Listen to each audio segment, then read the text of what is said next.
Howard Zinn, A People's History of the United States, 1492 present.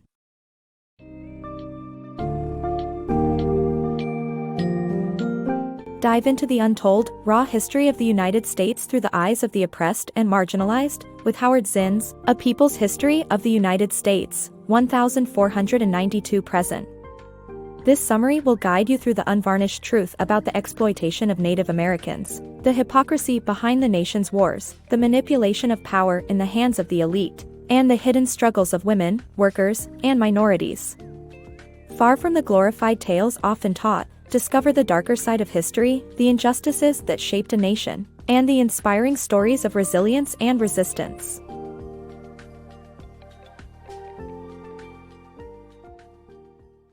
Exposing Columbus's dark story. For many years, American students have learned about the heroic Christopher Columbus who discovered America. However, a closer examination of Columbus's journal reveals a dark and brutal side to this explorer. Columbus and the first Europeans enslaved, tortured, and killed many native people they encountered, such as the Iroquois people in the Bahamas. The annihilation of native tribes continued and European settlers arrived in Virginia and Massachusetts centuries later. It's crucial to re-examine history from the perspective of the victims instead of the victors and conquerors, presenting a more honest account of events. For ages, American schoolchildren have been indoctrinated with a fabricated story, painting Christopher Columbus as a heroic figure who opened doors to a new world. However, taking a closer look at his journal, Columbus's true intentions appear far from honorable. Columbus's own writings depict his ruthless mindset when encountering the Arawak people in the Bahamas, claiming that he could subjugate them with just 50 men. And that's exactly what he achieved. Columbus and the first Europeans forced the native people to find gold, raided villages, sexually assaulted women, and shipped countless Arawaks to Spain as slaves. The brutality didn't end there. Those who couldn't produce gold or copper faced mutilation or death. In merely 3 months, 7,000 children met their brutal end in mines, through beheadings, or at the hands of their mothers to save them from capture. This violence led to the drastic reduction of the native population. In 1515, out of the initial 250,000 Arawaks, only 50,000 remained. By 1550, the number of survivors dwindled to 500, ultimately leading to their extinction by 1650. Despite this grim reality, Columbus's tale is often romanticized, as seen in the 1954 book, Christopher Columbus, Mariner. This distortion of history extends to the 17th century, when English settlers in Virginia and Massachusetts annihilated the Powhatan and Pequot tribes, justifying the genocide as progress. As Albert Camus once expressed, we bear the responsibility to view history from the victim's perspective, not just the conqueror's. It's time to shed light on these truths and acknowledge the lost, overlooked voices in history. From Iroquois to African slavery. The Iroquois, living in modern-day New York and Pennsylvania, owned land communally, ensuring no one was left homeless. They were skilled in agriculture, lived in a matrilineal society, and women held significant power by choosing male representatives. To the European colonizers, this was considered absurd, as they believed women should be subordinate to men. The colonizers struggled to survive in the harsh environment, leading to destructive animosity. Colonists, desperate for slaves and facing Native American resistance, turned to Africa, importing around 10 to 15 million slaves by 1800. Consequently, by 1763, Jamestown's population was half comprised of slaves in a plantation system. The Iroquois tribes in present-day New York and Pennsylvania thrived in their communal land ownership system, which ensured that nobody within their community faced homelessness.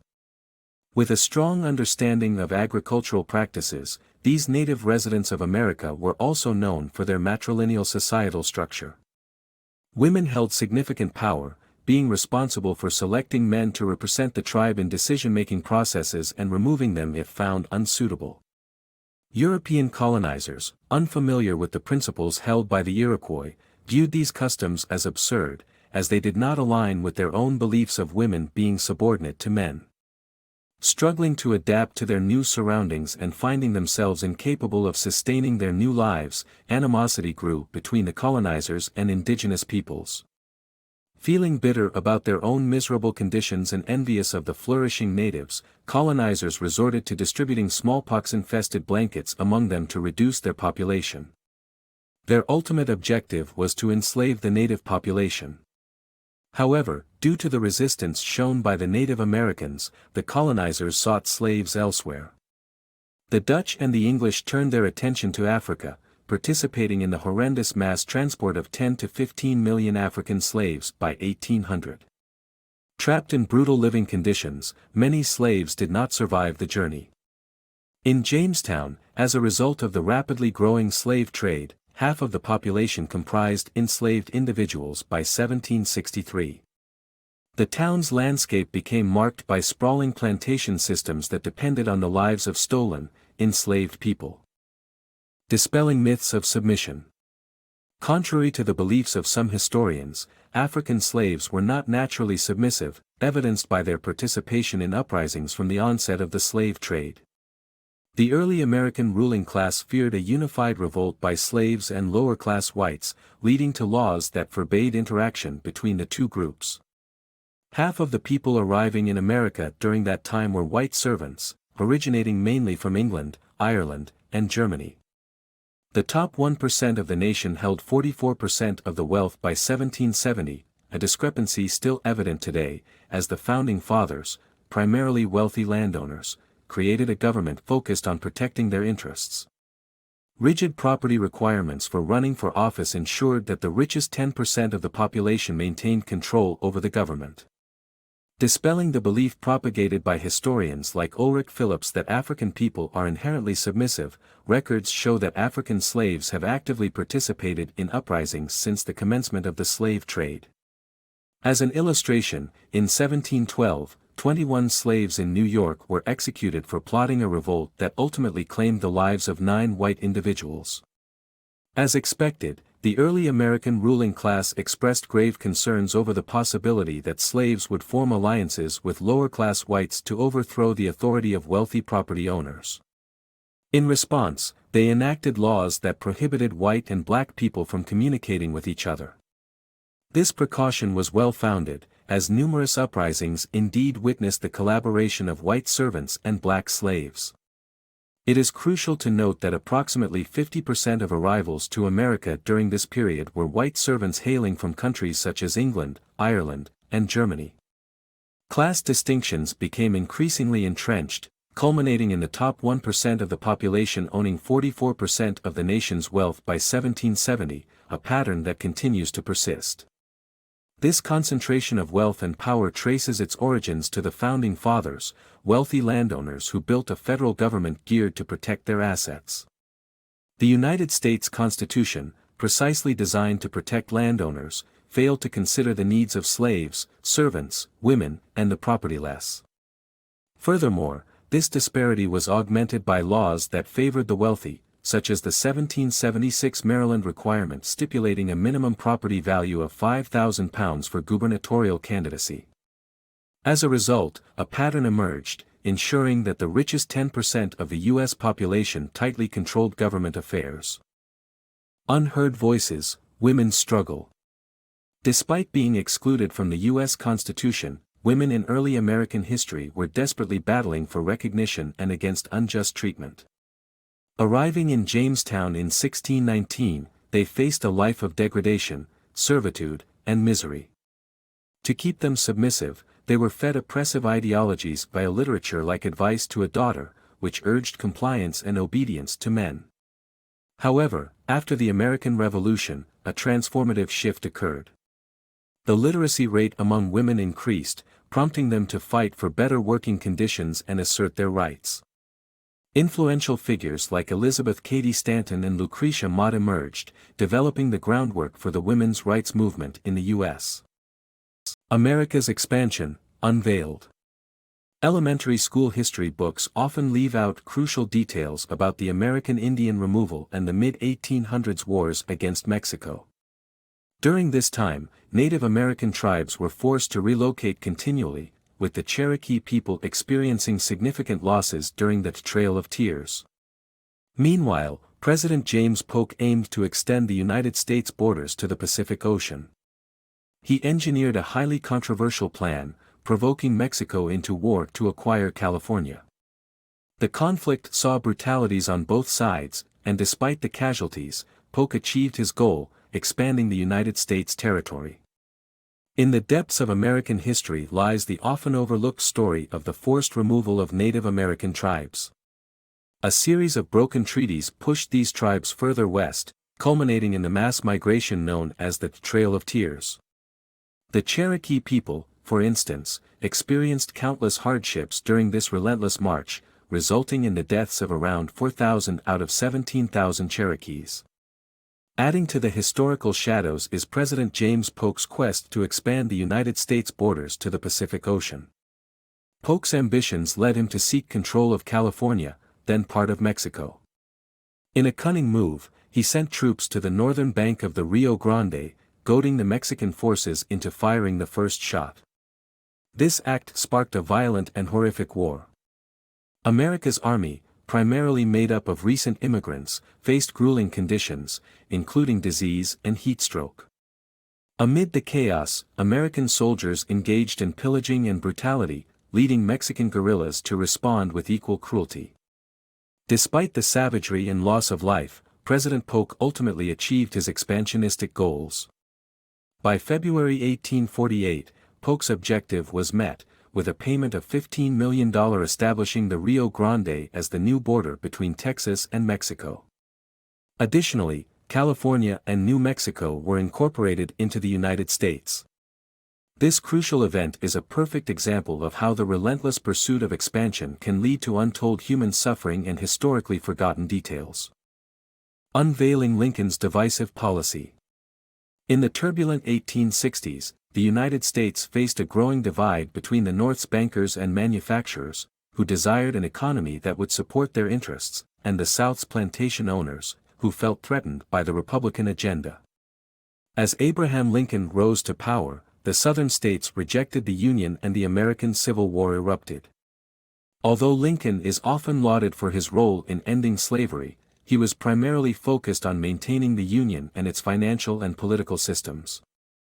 His Emancipation Proclamation, a strategic move to weaken the South, resulted in the 13th Amendment but did little for the newly freed slaves who faced continued racial oppression. Ultimately, government actions, like those of President Andrew Johnson, highlight the Union's motivations, prioritizing those with voting power, such as former slave owners, and neglecting the needs of former slaves. United power of labor unions. Seeking freedom and fairness, financially struggling slaves and landless tenant farmers discovered the power of unity in the 1800s. By forming labor unions, they were able to achieve significant improvements in their lives. The impact was tremendous, with the number of unionized workers growing from 200,000 to 1 million between 1864 and 1900. Ultimately, these movements initiated a mass showdown between capital and labor, as the united groups challenged long-standing establishments for better working conditions and rights. Freed slaves and landless white tenant farmers found themselves in strikingly similar financial predicaments. Both were marginalized by the government, but slaves were further oppressed by their inability to vote. However, in the 1800s, these struggling tenant farmers realized that there was strength in numbers. By forming unions, they could take a stand against exploitation and demand better lives. One inspiring example occurred in 1839, when a group of tenant farmers called the Anti-Renters confronted the wealthy Rensselaer family, who owned vast lands in New York and made their fortune by collecting rent from 80,000 tenants. These united farmers took decisive action, burning notices of overdue rent and even standing up to a 500-strong posse led by the local sheriff. The movement went on to elect 14 of its members to New York State Legislature, shaking up the political establishment. This period also saw the rise of labor unions in the United States, following their earlier success in Europe. Workers across the country realized the power they wielded when they banded together, refusing to work until their demands were met. The Factory Girls Association was created in Lynn, Massachusetts, fighting for better conditions in textile mills reminiscent of squalid prisons.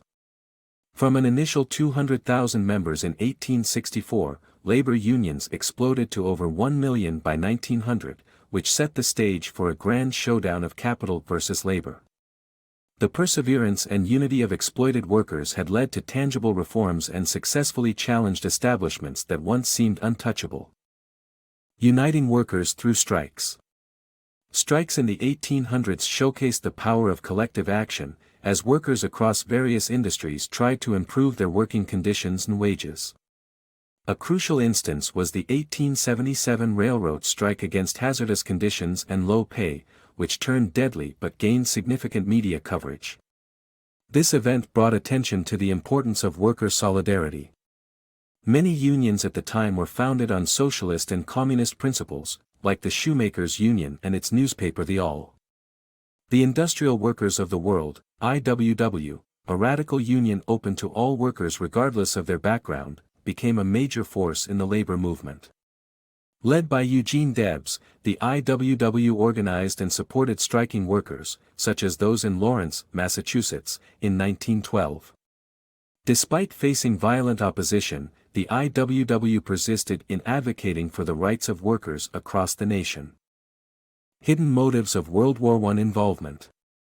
The United States' involvement in World War I may have seemed like a response to the sinking of the Lusitania, a tragic event that saw American lives lost.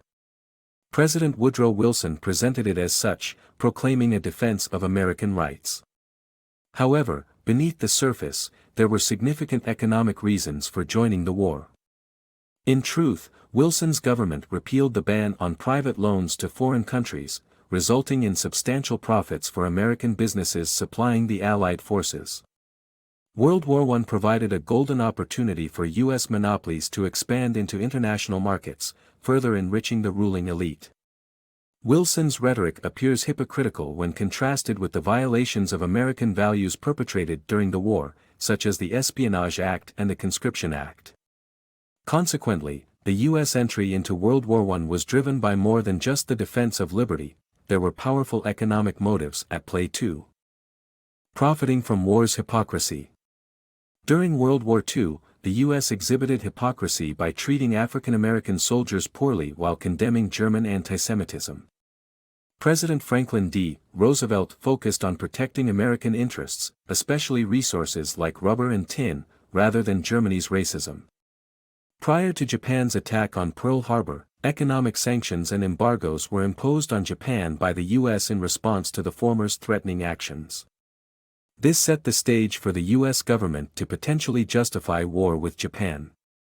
World War II also provided the U.S. opportunities to access foreign markets, such as the Saudi Arabian oil industry, ultimately benefiting a select few corporations that acquired military contracts. The economic boom from this perpetual war economy extended even after the war, with military spending skyrocketing amidst fabricated communist threats. Veiled motives and Vietnam War. During the early 1960s, President Kennedy claimed that the U.S. aimed to assist Vietnam towards independence from communism. In reality, America was eyeing Vietnam's valuable resources. This duplicity continued with President Johnson obtaining Congress approval for military action based on falsified information. Despite the illegality of the war, the Supreme Court didn't intervene, undermining the country's democracy. With news of Vietnamese atrocities reaching the public, the anti-war movement in the U.S. swelled.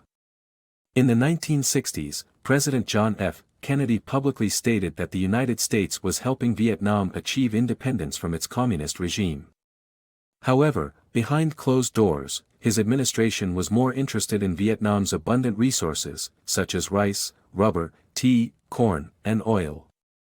This deception escalated with President Lyndon Johnson, who used a fabricated story of North Vietnamese attacking U.S. military boats to secure congressional approval for military action. The truth was that the CIA had attacked a North Vietnamese military installation while in Vietnamese waters. Despite the government's manipulation of facts, the Supreme Court did not contest the war's legality, undermining the democracy's foundational principle of checks and balances.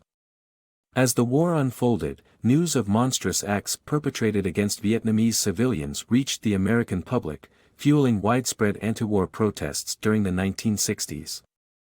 One appalling incident, reported by the New York Times, concerned the massacre at the My Lai 4 village, where approximately 450 to 500 innocent people, including children, women, and the elderly, were ruthlessly killed and buried in a mass grave.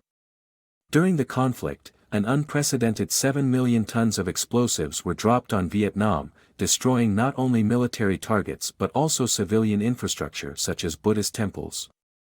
This bombardment was unparalleled in human history and intensified the anti-war movement in the United States.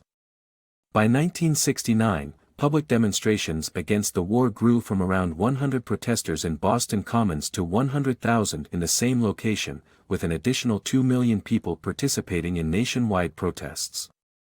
Unveiling hidden realities. The civil rights movement, sparked by Rosa Parks' refusal to give up her bus seat in 1955, gave rise to nonviolent protests against racial segregation.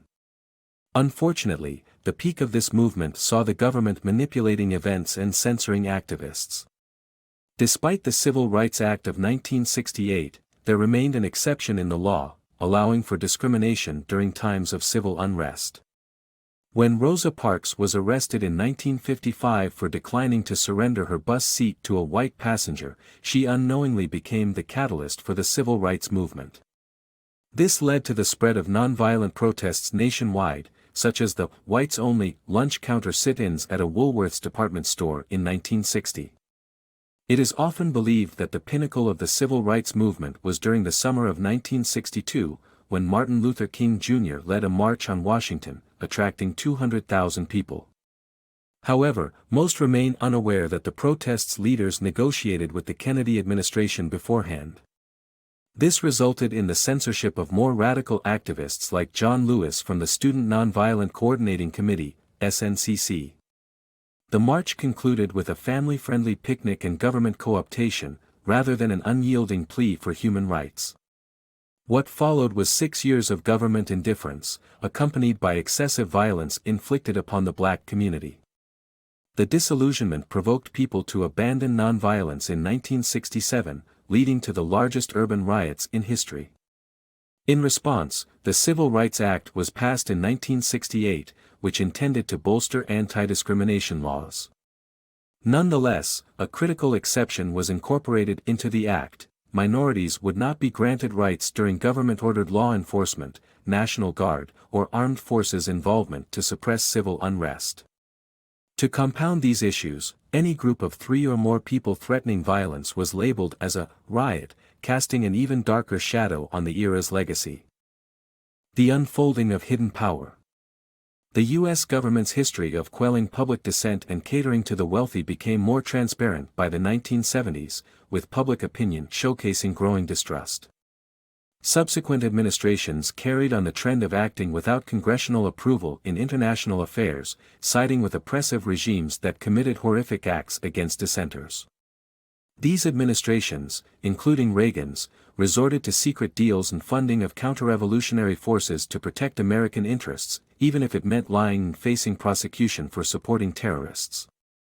As early as the 1970s, Americans started to notice the deep-seated pattern of a U.S. government chiefly serving the interests of the rich and powerful. Results from a University of Michigan poll in 1972 illustrated the trend, as 53% of participants believed that the government catered to a few big interests, up from just 26% in 1964. The writing on the wall became more evident when the need for congressional approval diminished in matters concerning military action. In a striking example, President Ford sent 200 troops into Cambodia in May 1975, just weeks after the official end of the U.S. war in Vietnam. Responding to the seizure of a U.S. cargo ship, this invasion demonstrated America's willingness to exercise aggression without the traditional checks and balances. This modus operandi persisted through the administrations of Carter, Reagan, and George H. W. Bush, with the United States throwing its weight behind oppressive governments in countries like the Philippines, Iran, Indonesia, and Nicaragua, all notorious for using torture and mass executions to quell political dissidents. The United States' support for questionable regimes came under fire when left-wing revolutionaries, known as the Sandinistas, toppled the corrupt U.S.-backed Nicaraguan government. President Reagan, concerned about the Marxist ideology of the Sandinistas and its impact on U.S. business interests in Latin America, funded counter-revolutionary forces via secretive deals with other nations. When the press unearthed these arrangements, Reagan deflected by lying about their true nature and intent. Some members of his administration weren't as fortunate, ultimately being found guilty of endorsing terrorist groups. War for selfish gains. In 1990, President George H.W. Bush's aide, John Sununu, hinted at the possibility that a successful war could secure Bush's re-election. This emerged right before Operation Desert Storm was approved, with the official motivation being the liberation of Kuwait from Iraqi invaders. However, the hidden goal was to raise Bush's approval ratings and control Middle Eastern oil resources. As a result, thousands suffered, mainly Iraqi children and the country's infrastructure. Those who have dared to criticize U.S. military spending and oppression of other nations, like former Lieutenant Colonel Robert Bowman, have been largely ignored. Instead, the government continues to raise the military budget, lining the pockets of the rich through military contracts. During the 1990s, whispers of a war that could potentially be the key to securing President George H.W. Bush's re-election could be heard. John Sununu, an aide to Bush, even referred to such a war as political gold. The unfolding events soon proved these predictions. On October 30, 1990, Bush secretly greenlit Operation Desert Storm. The American public was told that the U.S. was liberating Kuwait from Iraqi invaders. However, the actual intention was to increase Bush's approval ratings and control Middle Eastern oil resources. The tragic outcome of this decision led to the deaths of tens of thousands of Iraqi children and the demolition of Iraq's infrastructure. It seems the real reasons behind U.S. animosity go unnoticed. Robert Bowman, a retired lieutenant colonel, shared valuable insights during the late 1990s, pointing out that other countries never hated the U.S. for its people and their way of life. Instead, America was loathed because its government oppressed others to satisfy multinational corporations' greed.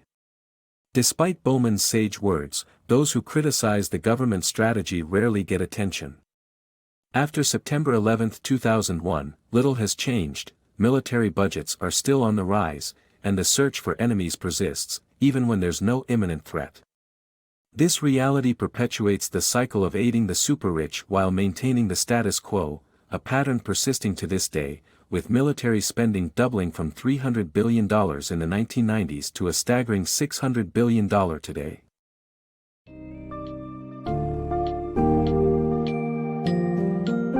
In The People's History of the United States, 1492 present. We have seen how the American history is plagued by the subjugation of Native Americans, the brutality of slavery, the manipulation of power by the wealthy elite, and violent hypocrisy in warfare. This sometimes bleak and harrowing account of the nation's past offers readers a stark understanding of the injustices faced by the oppressed, and the extraordinary pain and resilience that went into building the nation. As we move forward, understanding the true, unfiltered history becomes essential in order to learn from the past, challenge established narratives, and work towards a more equitable and just society.